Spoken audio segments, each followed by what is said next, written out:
The average American now spends over $12,000 a year on health care, yet we are sicker, heavier, and more exhausted than any generation before us.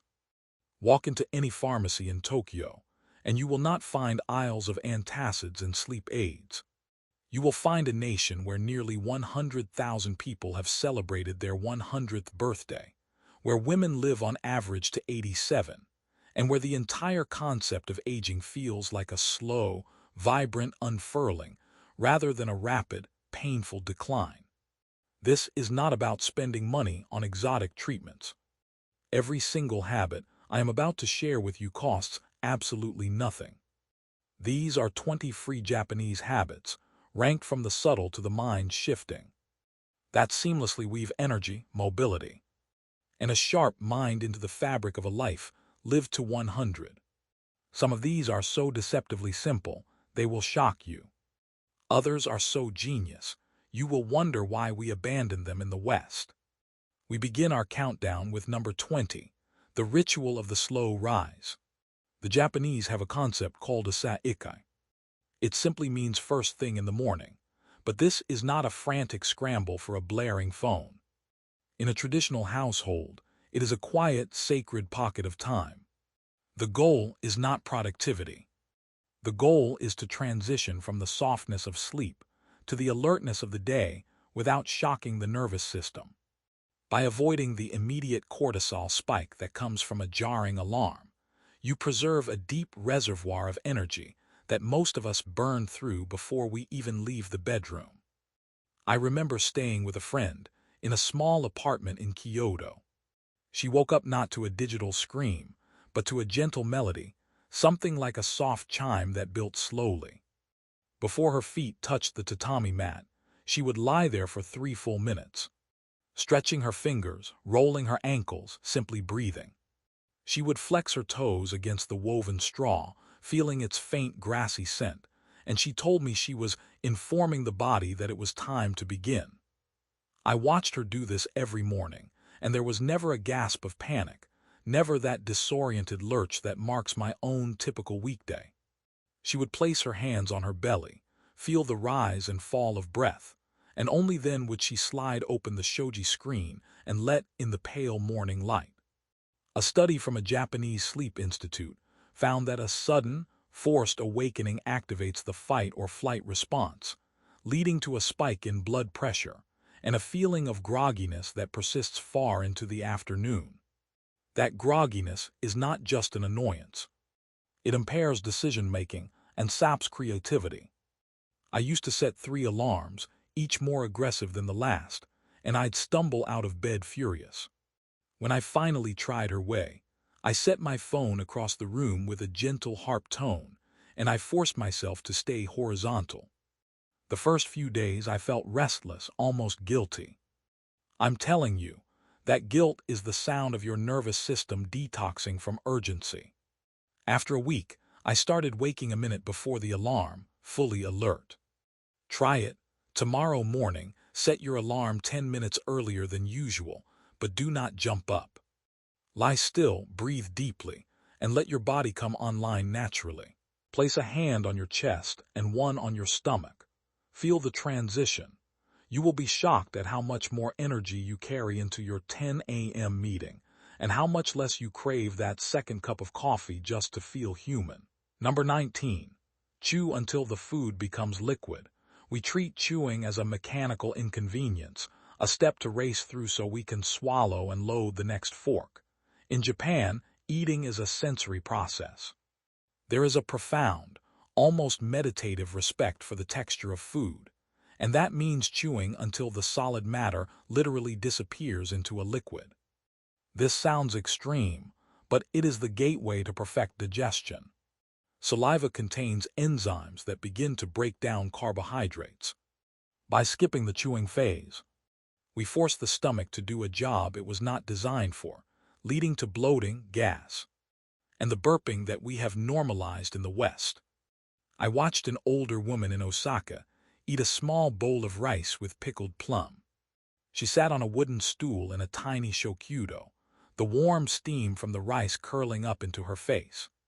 She chewed that single bite of rice 40 times. I sat there, counting, blown away. Her jaw moved with a slow, rhythmic patience, and her eyes were half closed in concentration. She did not read a newspaper or check her phone. She just chewed. The pickled plum, salty and sharply sour, intensified as she worked it, and she swallowed only when there was nothing left to grind.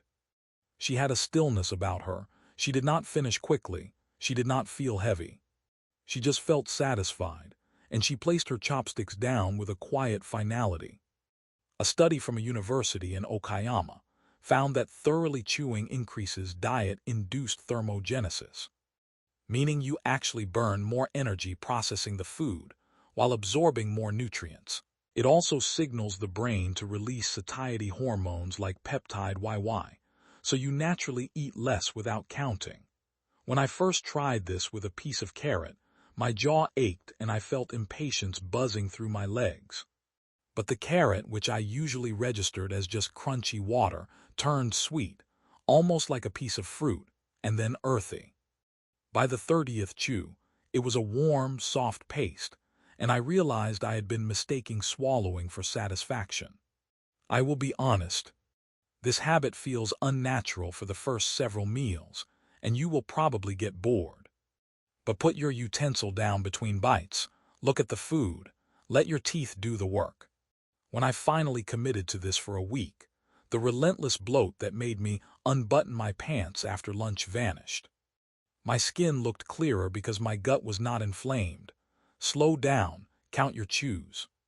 Let the food vanish. That single shift rewires your entire relationship with eating. Number 18. We move on to the power of the green leaf. We are talking about sencha, the everyday green tea. This is not a detox fad or an expensive powdered supplement. This is a cup of hot water poured over steamed leaves. And yet, that liquid is filled with a category of compounds called catechins, most notably EGCG, that act like a cellular cleanup crew against oxidative stress. Think of oxidative stress as the internal rusting of a machine. Green tea is the constant oiling that prevents the machine from screeching to a halt. The beauty of this habit is its frequency. The Japanese do not chug one massive mug. They sip small cups throughout the day, maintaining a steady state of repair. I remember being in a small tea shop in Uji, watching the master pour water just off the boil into a kyusu. The clay pot dark with age. The leaves unfurled slowly, releasing a vegetal, almost marine scent that filled the room. He poured the pale green liquor into tiny cups, and the first sip was like drinking a quiet meadow. There was a gentle bitterness, then a sweet, lingering aftertaste that made you want to close your eyes. A researcher from the University of Shizuoka detailed how the L-theanine in green tea works synergistically with a small amount of caffeine to create a state of calm alertness, not jittery anxiety. L-theanine increases alpha brain waves, the same waves associated with meditation and creative flow. I used to rely on black coffee, which sent me into a spiral of sweating and crashing by noon. My heart would race, my hands would tremble, and my thoughts would scatter like startled birds. I swapped my second cup of coffee for a pot of green tea that I kept in a thermos. I'd pour a small cup, let the steam hit my face, and sip. The crash vanished. My skin cleared up, no doubt from the anti-inflammatory polyphenols. My thoughts felt sharper but softer, if that makes sense, like I could hold an idea without chasing it. A word of caution. If you have a sensitive stomach, drink your green tea after eating something, because the tannins on an empty stomach can make you feel queasy. But for most people, it is pure liquid gold. You can buy a box of loose-leaf sencha for virtually nothing, far less than the cost of a daily latte. But the habit of brewing it, of holding the warm cup, is the real therapy. Try replacing one coffee with 2 small cups of sencha. The steady, clean energy is something your body has been craving. Number 17. The 20% emptiness. Of all the health advice I have ever encountered, Nothing changed my physical body faster than hara hache-bu. It is the Confucian-inspired practice from the islands of Okinawa, often called the land of the immortals. The phrase means eat until your stomach is 80% full. That is the sentence that unlocked the secret for me. It is not about calorie restriction. It is a state of physical awareness. When you shove food past that 80% mark, the stomach stretches. The digestive fire gets smothered by excess volume, and your body diverts all of its precious energy towards the toxic job of processing a surplus. That is why you feel like passing out after a big lunch. The energy you want for living is being used to break down a mountain of food you did not biologically need. There is a famous 400-year-old Japanese text called the Yajokan, written by the philosopher Kaibara Ekaiken. He described overeating as a form of self-mutilation. He was right. To do this, you simply have to eat slower and put your chopsticks down between bites. When the first signal of satiety hits your brain, a subtle softening of hunger, a lessening of that sharp edge, you stop. Do not wait for the button to pop on your jeans. At first, it feels terrifying to leave food on the plate, especially if you were raised with the clean plate club ringing in your ears. I will give you an honest warning. The first few days of hara hache-bu felt like self-deprivation. My mind screamed that I was still hungry, but my stomach was already sending signals that I had misread as craving for decades. I started using smaller bowls, the Japanese donburi style, which made a modest portion look abundant. I'd serve myself half of what I thought I needed, eat it slowly, and then wait 15 minutes. If I was still hungry, I'd eat a little more. But almost always the hunger faded, and in its place came a lightness. Within a week, a fog lifted that I did not even know had settled over my brain. I was light, I was quick, my thoughts were sharp. I could walk upstairs without feeling like my lunch was coming with me. The Okinawan elders say this phrase out loud before meals, a quiet prayer that sets the intention. When I started silently reciting it, I began to see fullness as a gradient, not a cliff. 80% is the sweet spot where you have exactly the energy you need, and none of the toxic burden of excess. Number 16. You must squat to live. In the West, we have architecturally eliminated the need to bend our knees. We sit in chairs that destroy our hips, we lean over counters, and by the time we are 60, we cannot get off a toilet without a handlebar. In Japan, a ground-living culture still exists, even in modern apartments. Sitting on a tatami floor, getting down to a low table, and rising up again maintains the functional architecture of the hips, knees, and ankles. This is not a gym workout, it is a mobility snack. The simple act of lowering yourself to the floor and standing back up without using your hands is a test that Brazilian physician Claudio Gil Araújo turned into a longevity prediction tool. But in Japan, they simply live it every day. I started doing this when I watched a 70-year-old woman effortlessly fold down to a zabuton cushion and pour tea. She did it with a quiet fluidity, her knees tracking perfectly over her toes, her spine long. There was a soft thump as she settled, and then she was just there, comfortable. I tried to copy her, and my knees screamed in protest. My hips locked up, my ankles cracked, and I had to use the low table to haul myself up like a shipwreck survivor. I realized I was calcifying from the inside out, my joints starved of the natural lubrication that comes from full-range motion. I started sitting on the floor for 10 minutes a day to read emails, using a folded blanket under my sit bones. At first, it was deeply uncomfortable. I'd shift constantly, my back aching, I won't lie. If you have existing knee or hip injuries, you must be gentle and perhaps start by kneeling on a cushion or using a low stool. But for most people, the discomfort is just weakness leaving the joints. Gradually, I could sit cross-legged without my legs falling asleep. Then one day, I rose from the floor without touching anything. using only my leg strength, and I felt a surge of animal pride. Try it. If you cannot get down and up without a grunt, without using your hands, you are aging faster than you need to. Do it daily, lower yourself slowly, rise slowly, and you lubricate the joints for free. Your future self will thank you when you can play with your grandchildren on the floor without calling for a crane. Number 15. Pay attention to the season in your bowl. We have lost the rhythm of the earth in our diet. We eat strawberries in December and heavy stews in July, and our bodies get confused. In Japan, the diet is synchronized to the wheel of the year.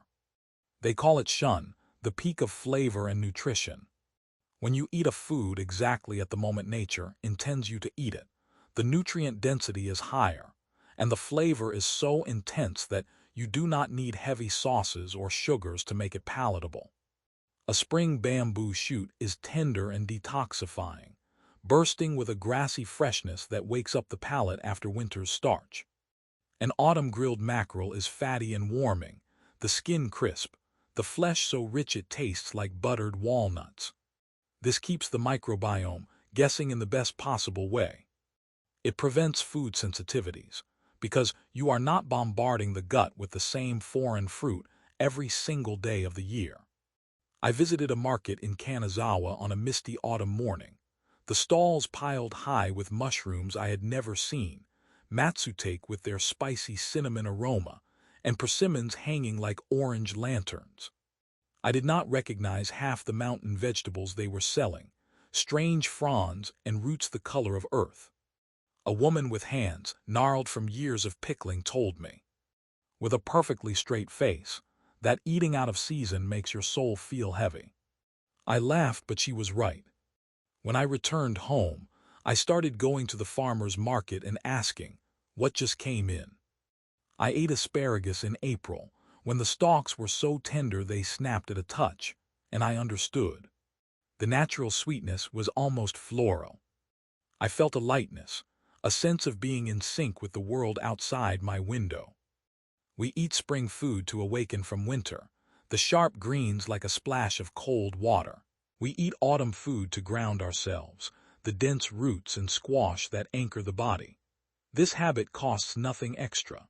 By simply asking at the grocery store, what is in season right now, you reconnect a biological wire that modern supermarkets have cut. Your body will stop feeling vaguely restless and start feeling deeply nourished. Number 14. We arrive at the ritual of the bicycle. Not the spandex-clad, high-intensity interval training kind. The slow, upright, wind-in-your-hair kind.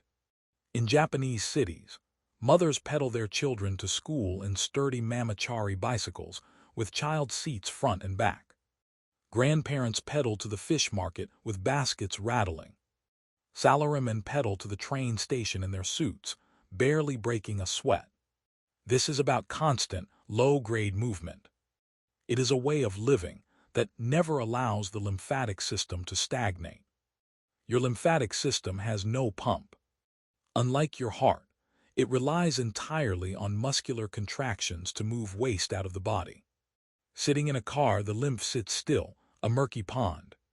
Pedaling a heavy bicycle, even slowly, the legs contract and release.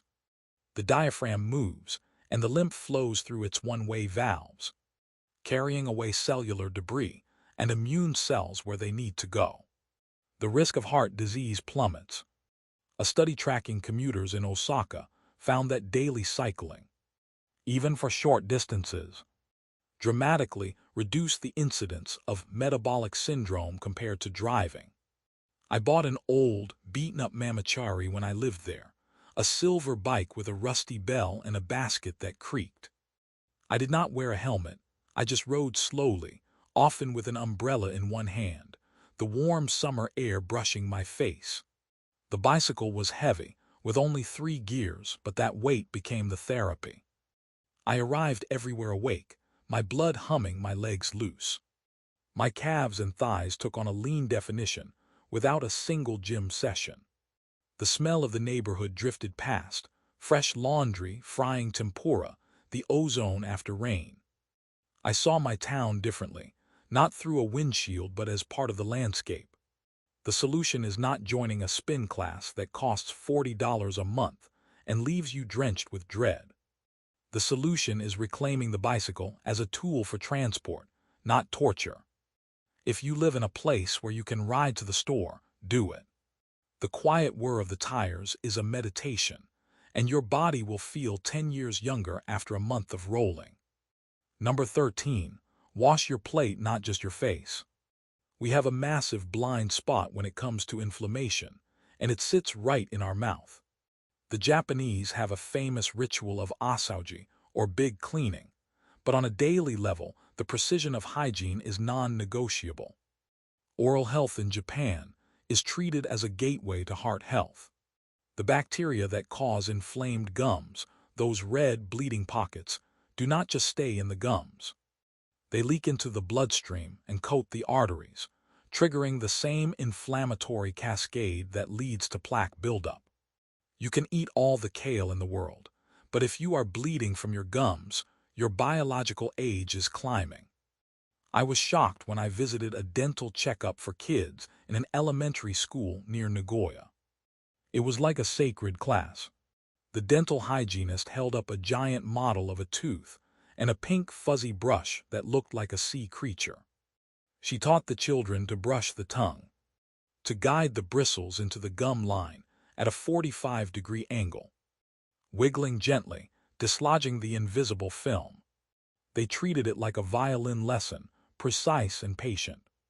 Then each child took a little red tablet that stained the plaque on their teeth, and they stood in front of mirrors, brushing until every trace of pink vanished. Their faces scrunched in concentration. The teacher walked around, checking like a master craftsman. A landmark study from the Kyushu University Dental School linked periodontal disease directly to arterial plaque and even cognitive decline. The bacteria migrating along nerve pathways into the brain. I came home and looked at my own pink-streaked spit in the sink, and I felt a chill. I had been neglecting my mouth as if it were a separate creature, not the front door to my entire bloodstream. I started brushing for a full 3 minutes, setting a timer, using a soft brush, and flossing with the wax string that grips and pulls out the hidden debris. Then I added a tongue scraper, a simple metal loop, and the first time I used it, the coating that came off was startling. When I finally started treating my mouth like a temple, the nagging brain fog I used to get after lunch disappeared.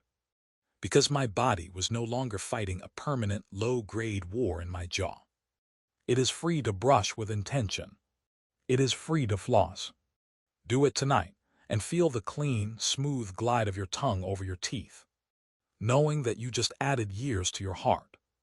Number 12. The art of the intentional pause. You have probably heard of forest bathing or Shinrin-yoku, but there is an even more stripped-down version that costs zero gas money. The stop, the Japanese aesthetic of life, allows for silence.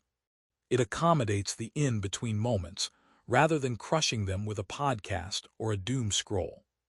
This is the routine of taking 60 seconds to do nothing but observe. Not to meditate with an app, not to listen to a guided visualization, but to just stand by a window or a tree and look.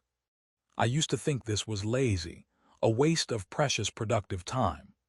Then a neuroscientist from Tohoku University explained to me that these micro moments of sensory focus shift the brain from sympathetic dominance, the fight or flight state, to parasympathetic rest and digest. Think of it as a soft reset for the vagus nerve, that long, wandering nerve that carries calm from the brainstem to the heart and gut. When you constantly bombard your senses with input, the vagus nerve gets lazy, and your baseline stress stays elevated. By stopping, by letting your eyes rest on a single leaf trembling in the breeze, you give the nerve a chance to fire, to lower your heart rate, to ease the tension in your gut. When I started taking a 60-second pause, standing at the window with my tea, I would pick a spot, the crack in the concrete sidewalk, a bird on a wire, and just let my eyes soften. At first, my mind screamed for stimulation, like a toddler demanding candy. I'd reach for my phone without thinking. I had to physically lock it in a drawer. But after a few days, those 60 seconds began to feel spacious, like I was stepping into a cool, quiet cathedral. I found my blood pressure creeping down. The afternoon panic attacks that used to ambush me at my desk, the sudden tightness in my chest, the racing thoughts, stopped arriving. Try it. When you walk out to get the mail, do not look at your phone. Look at the sky. See the clouds moving, the way the light shifts. Hear the distant hum of the city or a bird call. That is the medicine. It is absurdly simple and outrageously effective, and it costs nothing but a willingness to let the world pause. Number 11. You must cook water. This sounds like a joke, but it is the most important one. Drinking hot water, plain, nothing added, is a cornerstone of the Japanese morning. It is called seiyu.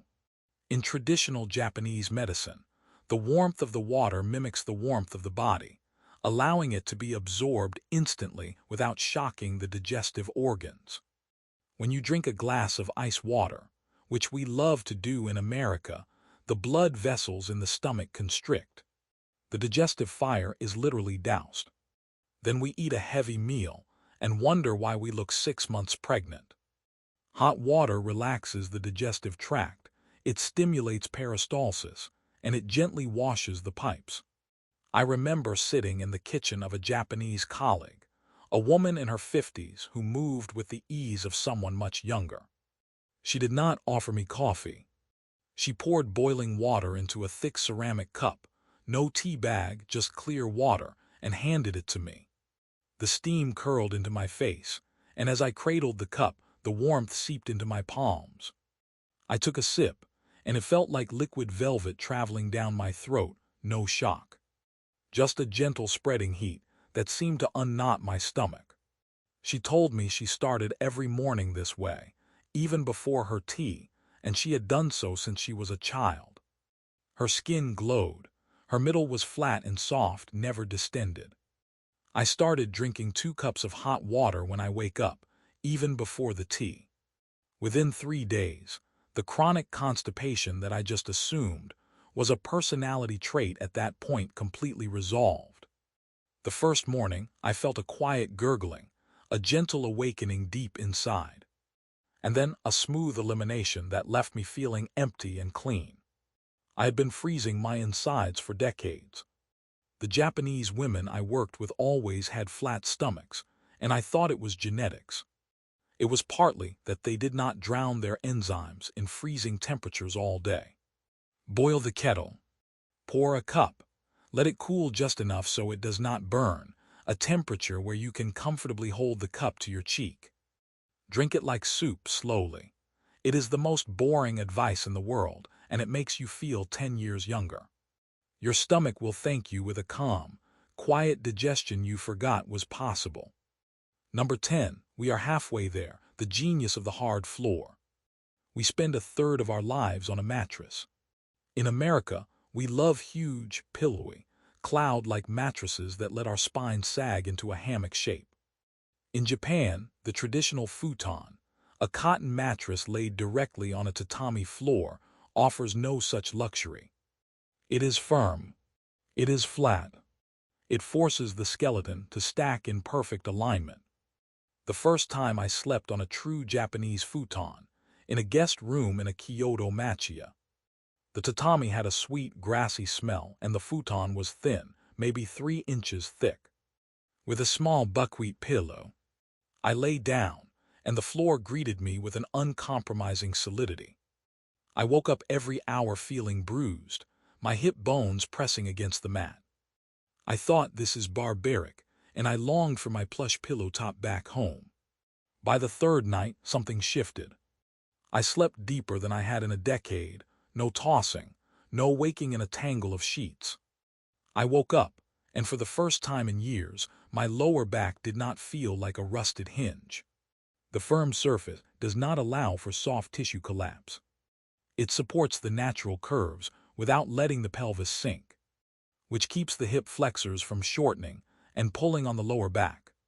Because the futon is made of natural, breathable cotton, it wicks away the humidity that feeds dust mites and mold, keeping the airways clear. I noticed I stopped sniffling in the morning. Public health data consistently shows lower rates of crippling hip and back pain in Japan compared to the West. I realized the softness I craved was actually the thing causing my tossing and turning. My body searching for support in a sea of foam. You do not need to throw your mattress in the trash. But you can test this. Try sleeping on a yoga mat on the floor with a thin blanket under you for 2 nights. Be honest, the first night you will hate it and you might want to give up. I nearly did. But by the second morning, you will notice the absence of stiffness. Your spine will feel longer. It is a free spinal realignment, and if you stick with it, your sleep will transform into a deep, restorative stillness you thought only children had. Number 9. The fermentation that fights gravity. We must talk about natto.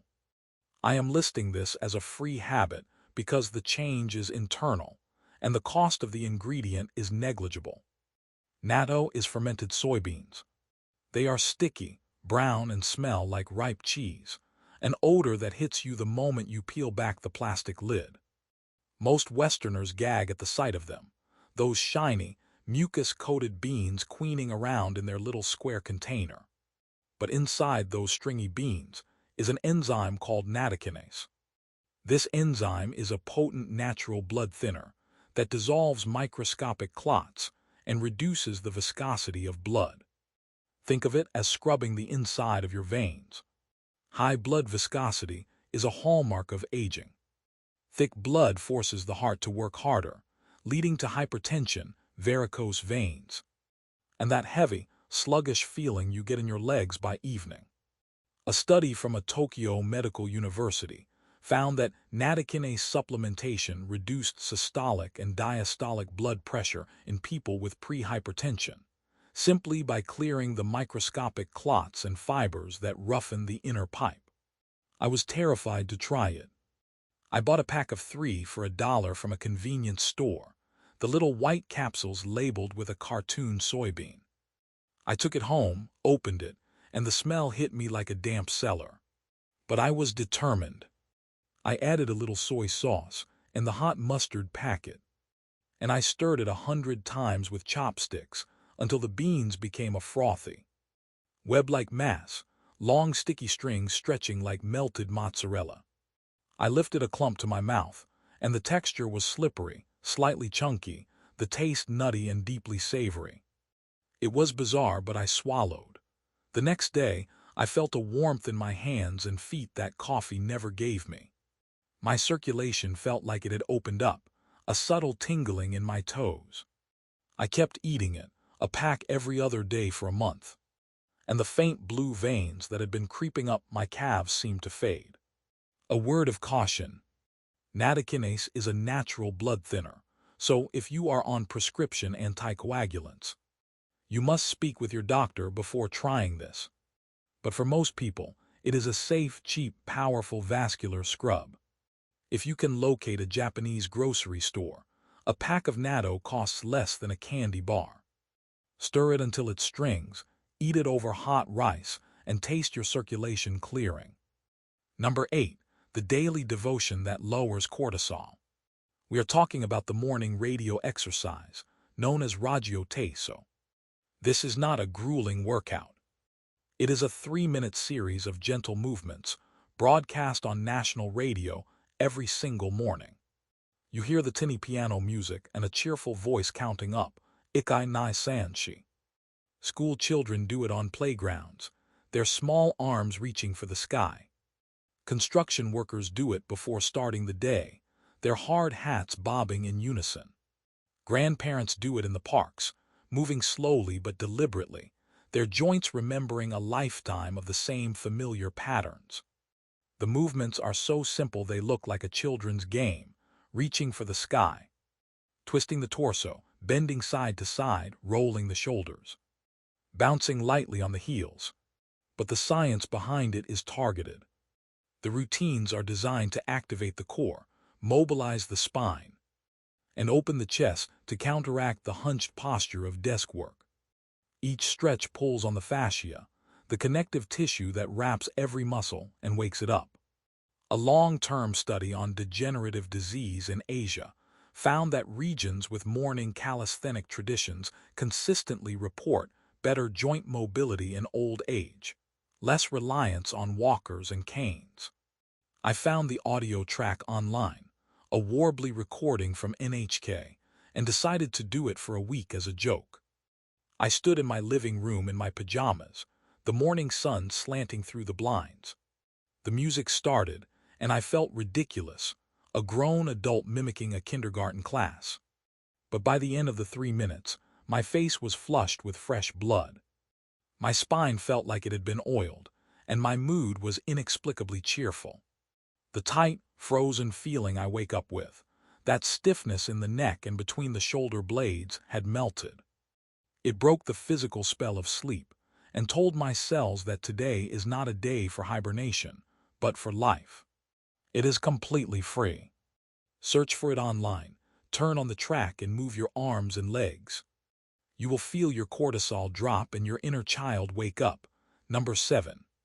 We shift to the concept of kintsugi for the mind. This is the art of repairing broken pottery with gold. Instead of hiding the cracks, you highlight them as beautiful. The free habit is radical self-acceptance, specifically applied to your energy levels. So many of us drain our vital force by fighting against the fact that we are tired. We berate ourselves into a second wind, pumping ourselves with cortisol and guilt, grinding through on empty. The Japanese approach is to stop. They have a term called inamuri, sleeping while present. It is socially acceptable to nod off in a meeting if you are exhausted. You see it on the trains, a salaryman in a suit, head bobbing, holding onto the strap. No one judges him. It is seen as a sign of diligent hard work, of pushing so hard for the group that the body demands a moment of rest. Now, I am not telling you to sleep in a boardroom, but I am telling you to honor the crack in your energy. When the body is screaming for rest, giving it a 10-minute nap is not laziness. It is kintsugi. It is repairing the vessel with gold. Research from the Tokyo University of Science demonstrated that a short nap of 20 minutes or less drastically resets the autonomic nervous system, reducing errors and improving memory consolidation. When you push through the slump, your brain runs on grit and produces sloppy work, and your mood sours. A short nap, even just closing your eyes, lets the hippocampus sort through information and clears adenosine from the receptors. I stopped fighting the 3 p.m. slump when I realized it was a biological signal, not a character flaw. Now when the wave hits, I do not reach for coffee or a sugary snack. I set a timer for 15 minutes. I lie down on the floor or recline in my chair. I close my eyes and I breathe. I do not scroll on my phone. I do not listen to a podcast. I just shut down. I often don't fully sleep, but I enter a soft, hypnagogic drift, and when the timer chimes, I open my eyes feeling as if a layer of dust has been wiped from my brain. I wake up feeling golden. Honor your cracks. Let them be filled with the precious metal of rest. Number 6. The search for a reason to wake up. We have arrived at ikigai. This is the intersection of what you love, what the world needs, what you can be paid for, and what you are good at. People who possess a strong sense of ikigai do not retire. They simply shift their focus. They wake up in the morning with a gentle pull, a reason to put their feet on the floor. The data from the Tohoku University Graduate School of Medicine study found that people who lacked ikigai had a significantly higher risk of cardiovascular mortality. The reason is purely neurochemical. Waking up with a sense of purpose releases dopamine. It provides a buffer against stress hormones, so the small irritations of life don't lodge into chronic inflammation. When you wake up with nothing to do, the default brain network takes over, ruminating on pain and worrying about the future, looping endlessly on old grievances. I had a conversation with a 92-year-old fisherman on the Noto Peninsula. The sea was a steely gray, and his wooden boat creaked at the dock. He was bent over like a question mark, his hands thick with calluses, but his eyes were like a hawk, sharp and bright. He told me his ikigai was catching the fish that would feed his village.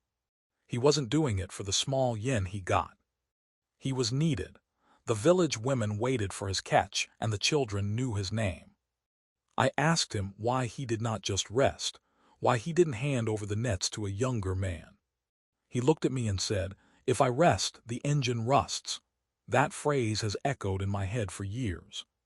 You do not need to quit your job to find this. You just need to identify the small thing you do that makes time disappear, the task that absorbs you so completely that you forget to check your phone. That is the purest anti-aging drug ever discovered. It could be baking bread, fixing a bicycle, writing a letter, or growing a tomato plant. The point is to have a reason to get out of bed that is not just obligation. Find the tiny, glowing thread and pull on it every morning. Number 5. The shockingly simple heat therapy. This is about the ofuro, the Japanese soaking bath. But crucially, this is not about cleaning the body. The body is cleaned, scrubbed, and rinsed off completely outside the tub with a small stool and a bucket before you even touch the bath water. The bath itself is a clean, hot soak, a sacred space, and you enter it pure. The water is often uncomfortably hot, around 104 degrees Fahrenheit, so hot that when you first step in, your skin flushes deep red and you gasp. This heat stress is a hormetic stressor. It is a mild shock that triggers a cascade of healing proteins called heat shock proteins. These proteins repair damaged cells, refold misfolded proteins, and protect against further deterioration. A study from the Kyoto Prefectural University of Medicine revealed that regular hot water bathing is associated with a 28% lower risk of stroke. The physical pressure of the water also acts as a silent hug, calming the sympathetic nervous system, the weight of the water settling like a heavy, warm blanket. I remember my first proper ofuro in a sento, a public bathhouse. I sat on the tiny wooden stool, soaped and rinsed until I was pink, then stepped carefully into the steaming pool. The heat was so intense my mind went blank. I could not think. I could only breathe in shallow pants, and then, after a minute, my muscles unclenched, and a profound stillness settled over me. I felt my heart beating slowly, my joints loosening, a deep bone-level relaxation. I did not have a deep tub when I got back to the States, so I resorted to using a large storage bin. It looked ridiculous, a blue plastic tub in my bathroom. But I poured the hot water in, sat there for 12 minutes with my knees up near my chin, and felt the tension leak out of my bones. A quick caution: if you have heart issues or uncontrolled high blood pressure, sudden immersion in very hot water can be a strain, so check with a doctor. Also, stay hydrated and don't linger so long that you feel faint. But for most people, a hot soak before bed is a chemical reset. Water costs pennies. Sweat out the day and you will sleep like a stone. Number 4. The sacred act of sweeping. Western exercise culture convinces us that movement needs to be aggressive to count. It needs plates, barbells, and sweat-soaked towels, or at least a pounding run. In Japan, the act of daily cleaning, specifically bending, sweeping, scrubbing, and wiping, is seen as a legitimate physical practice. Look at the maintenance staff at a temple in Kyoto. They move quietly over the gravel, their brooms made of bamboo, their bodies hinging at the hips, their arms describing long, smooth arcs. They are engaging in a full-body functional movement that maintains hip mobility and shoulder flexibility. Look at a homemaker sweeping the jenkin, the entranceway squatting low to wipe the wooden edge, her core engaged. It grounds the body through contact with the earth. It is a moving meditation that focuses the mind on the removal of external dirt, which psychologically removes internal dirt.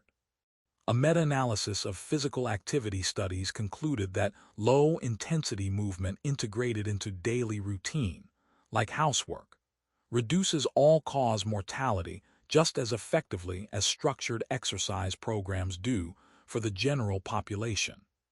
I used to view sweeping my apartment as a hated chore, something to rush through while silently resenting the existence of dust.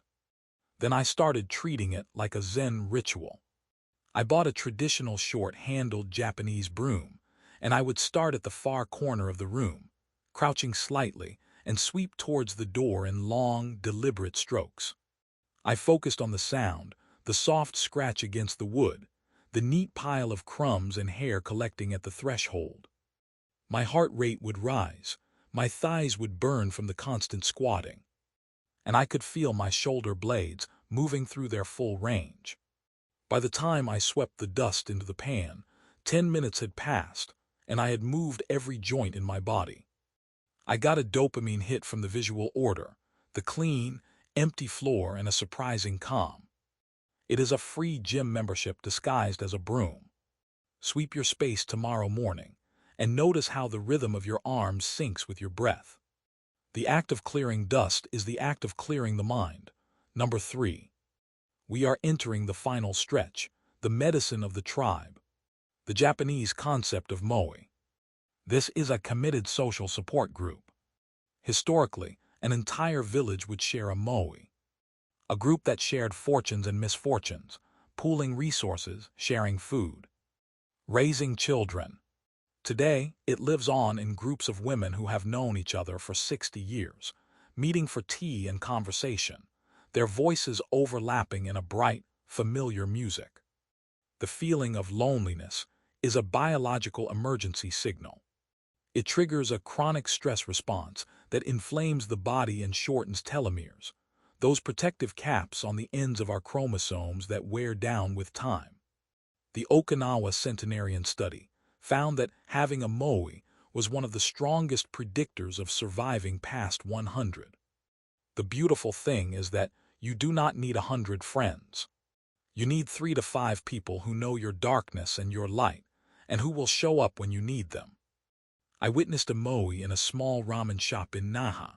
The air was thick with the smell of pork bone broth and garlic. 4 women, all in their 80s, were crammed around a tiny table, their faces creased with laugh lines, cackling like teenagers over a bowl of noodles. They were not discussing health hacks or doctor's appointments. They were teasing each other about a long-ago dance, their eyes crinkling, their hands reaching across to share a piece of pork. The laughter was a drug. It lowered their blood pressure more effectively than any pill, I am certain of it. One of them caught my eye and smiled, and I felt a pang of longing for that depth of connection.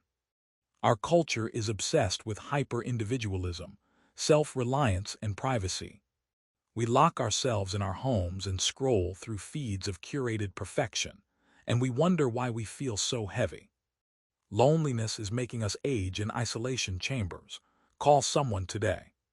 Not to text, but to hear their voice. Tell them you were thinking of them. Schedule a regular meetup, even if it's just coffee on a Saturday. Build your moe, one intentional invitation at a time. That connection is the fountain of youth that no supplement can replicate. Number 2. The habit of borrowing the landscape. This is the aesthetic principle of shake, where a garden is designed to incorporate the background scenery, a distant mountain or a neighbor's cherry tree, into its view. The free habit here is the mental act of expanding your perspective beyond your immediate property. When we feel stuck in a small apartment, staring at drywall, our world shrinks. Our problems become massive because they fill our entire visual field. Stepping outside to incorporate the distance, to look at a hill, to watch a cloud move, reminds the nervous system that we are a small part of a vast reality. A psychological study from a research center in Chiba demonstrated that viewing expansive natural landscapes reduces rumination, a cognitive pattern linked to depression and accelerated memory loss. When you ruminate, You are trapped in a tight, dark mental room with your worries echoing off the walls. Shake breaks that room open. I apply shake every morning on my small balcony. I have a few potted plants, but I do not just stare at the leaves. I look past them, through the gap between the buildings, at the line where the rooftops meet the sky. I watch how the light changes, the slow drift of a cloud, the way the distant hills blur into a soft blue haze. I borrow that sky. It is not mine, but the view makes my mind feel spacious. When my mind feels spacious, time slows down. The frantic, tight, aging feeling dissipates, and I can breathe into my whole body. This is not about daydreaming to escape your life. It is about consciously resetting your depth of field. Even in a prison cell, you can look at the patch of sky through the window and let it pull your attention outward. Look outside right now, borrow the horizon. It belongs to you for free. Let it melt the walls that your mind has built. Number 1. The master habit that makes all others possible.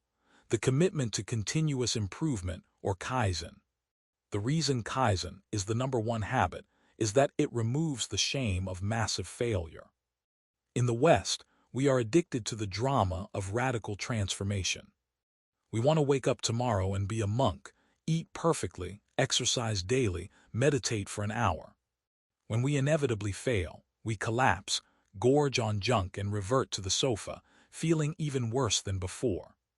Kaizen asks you to be 1% better. If you cannot run, walk. If you cannot walk, stand. If you cannot eat vegetables, eat 1 carrot. The power of Kaizen lies in its respect for momentum over intensity. Our brains are plastic. Every time you successfully make a tiny positive choice, you reinforce a new neural pathway. You prove to yourself that you are a person who heals. The Japanese industrial miracle was built on Kaizen, tiny improvements on the assembly line leading to the perfect car. Your health is the same. A study from a leading psychiatric institute in Tokyo showed that patients who adopted Kaizen-based life changes had significantly lower relapse rates into depression than those who attempted massive lifestyle overhauls. I stopped trying to be perfect. When I am too exhausted for a full meal, I do not order pizza. I just eat a small bowl of rice with a raw egg and a dash of soy sauce. It is not a gourmet feast, but it is Kaizen. It maintains the trajectory. When I miss a day of exercise, I don't declare the week a failure. I do 1 minute of stretching before bed. That 1 minute tells my brain that the chain is not broken. Always protect the trajectory. Do not break the chain, even if the link is tiny. Pick 1 habit from this list, the smallest, easiest one, and do it tomorrow. Then do it again the next day. That is how you build a life that does not rust. That is how you wake up at 80 with a spark in your eye.